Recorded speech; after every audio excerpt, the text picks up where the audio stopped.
been so back and forth until that point? Yeah, I mean, there was a couple opportunities there. Where we had when we went to the zone in the baseline, and I think it was a 6-point game there, and then it went right by our ear for a layup for Gobert, and then once it got to double digits, then we just lost our concentration, and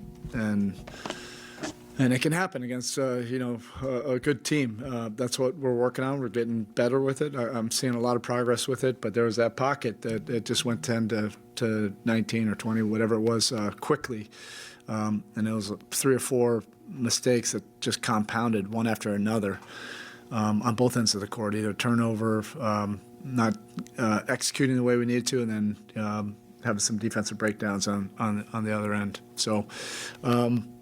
It's a shame because it felt like this was going to be a possession game going down the stretch, but we'll see these guys in whatever 3 or 4 days.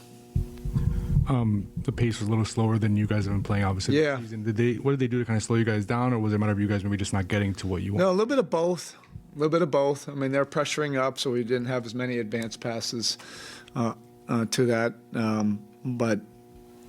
We knew that if we're facing their half-court defense repeatedly, that it's going to be, not an impossible night. You might still have to find a way in that type of game, but there won't be that fluidity. And if it is going to be in the half-court, then we need to do things with great purpose and force. If they're pressing up, we need to cut harder, go to the ball harder, back cut. I think we had more opportunities to back cut.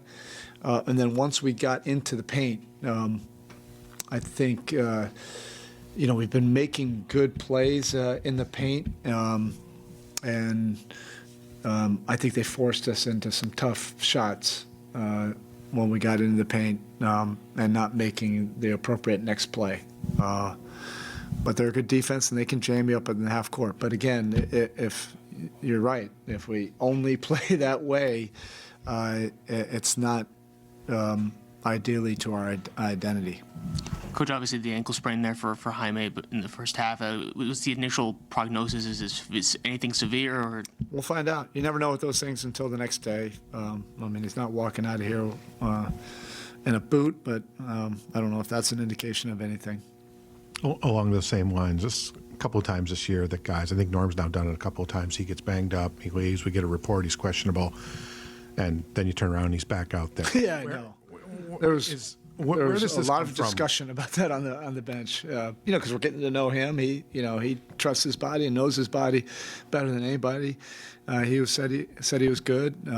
He did pass the protocols once he came back to the locker room. So there was a lot of that going on in the second quarter, and then Jaime, and I think they made a run during that, and then we made a run back, and I was encouraged by that, to be able to just focus on the task at hand and not the in and out of guys, and then Norm was fine the rest of the way, except for when he was just getting clubbed in the head those 2 possessions in the fourth. Thank you.